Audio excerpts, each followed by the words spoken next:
My name is Pat O'Connor. I am the broker owner of the Veritas Real Estate Group, and today I'm presenting an introduction to financial analysis for commercial real estate. This is a starting point to understand the listings that you might see on a site like LoopNet.com. They are going to refer to NOI and Cap Rate. So this listing will explain this video will explain both of those items and how manipulating them can help you come up with an offer price. Okay. So net operating income, NOI, you start with the potential gross income of the property, which would be your rents. You add in additional income generating things that the property may have, like garages and a laundry room. Then you subtract maybe 7% for vacancies and collections. And then you subtract the operating expenses for the building. Now, this is where you need to be careful when you are looking over a business owner's records.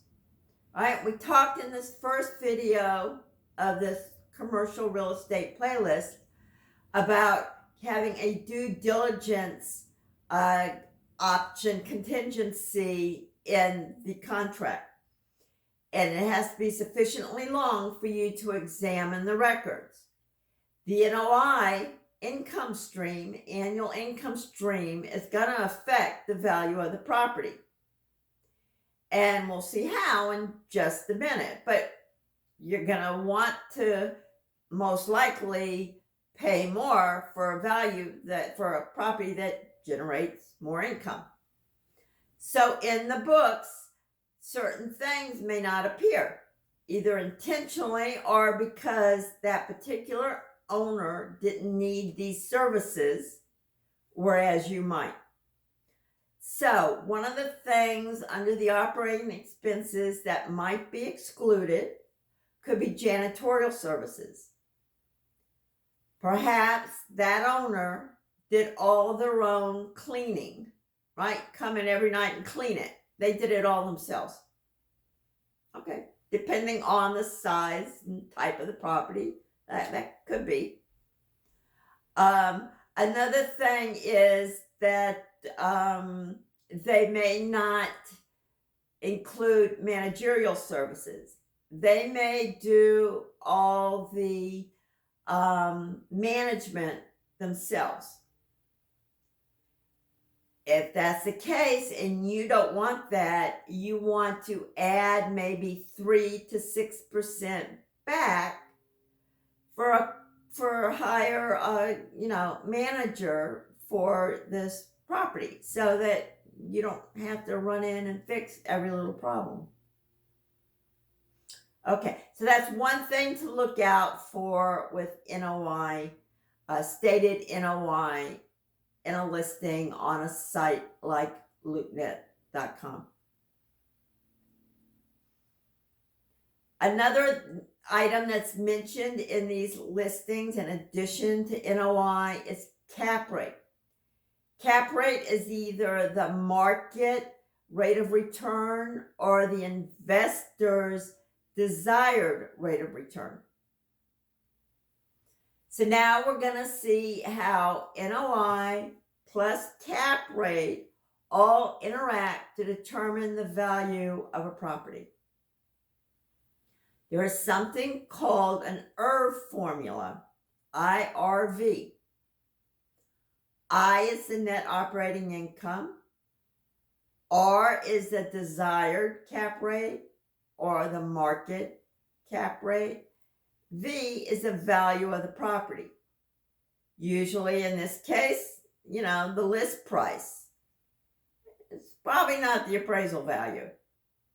And if you want to start manipulating numbers, it can be your offer price. Your offer price doesn't have to be the list price. right? This is real estate. Everything's negotiable.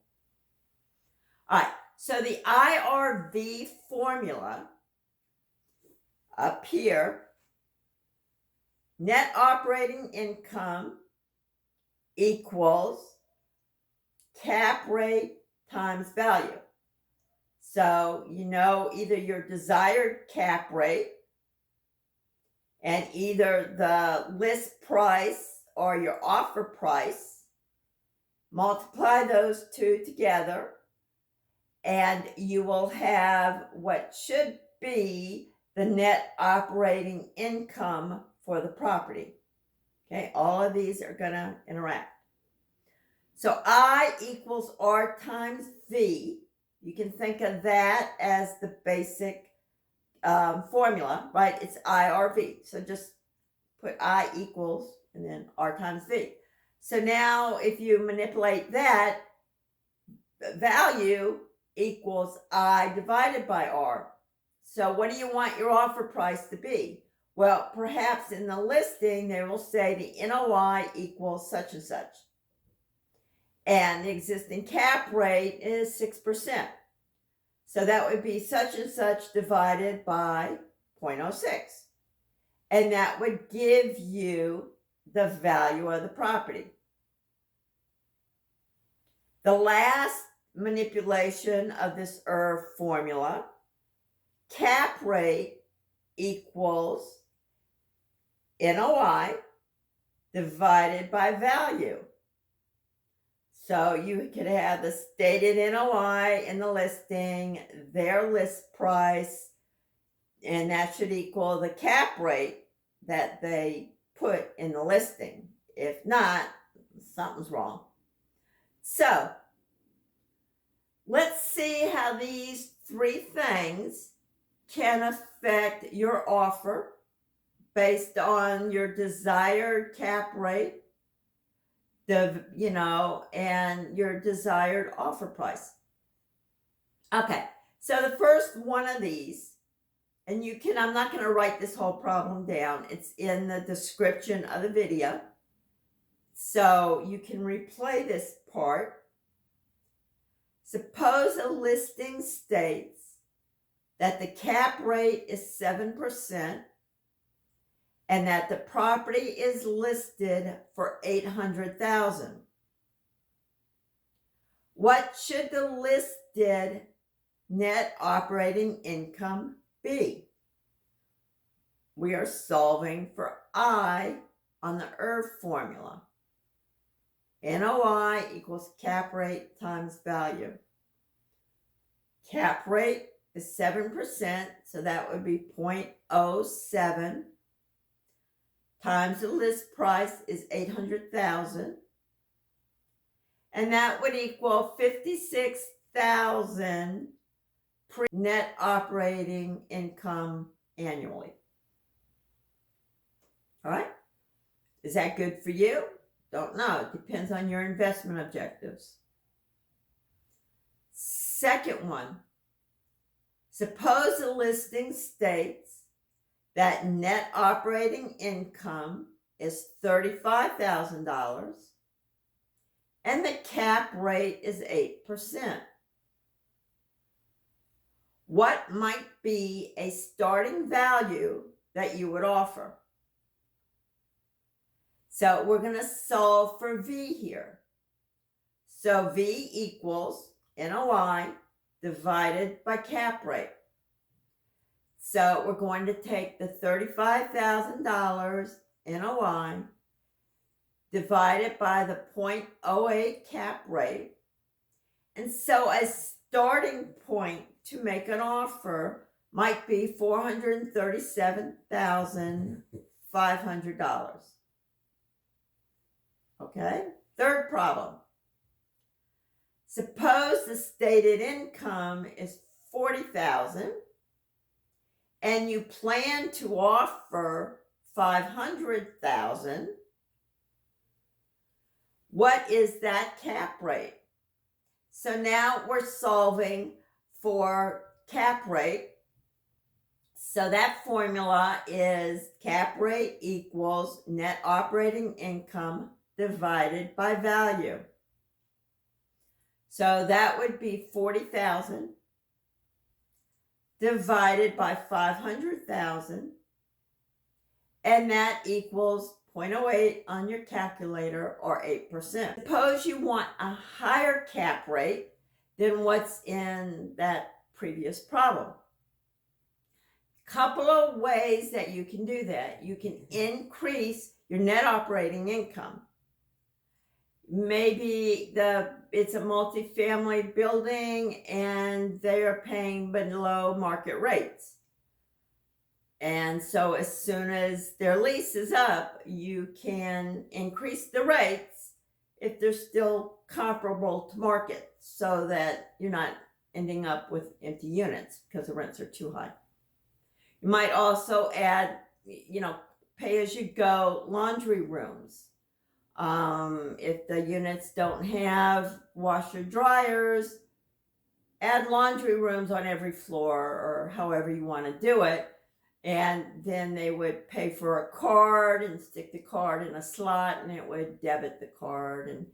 And so that's another way of generating money. Adding soda sandwich machines around, that can also generate money on different types of properties. Okay, so you can increase your NOI, or you can lower your offer price.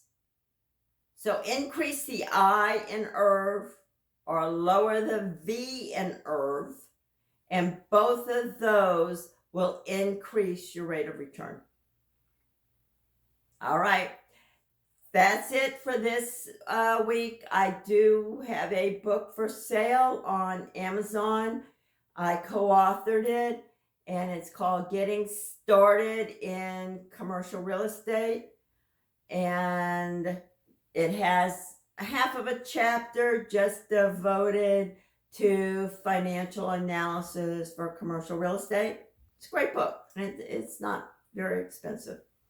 So that's an option for you. All right, I will see you next week. It may or may not be an advanced financial analysis. Have to figure out how to simplify things if I'm going to do it. Okay, thanks. Bye.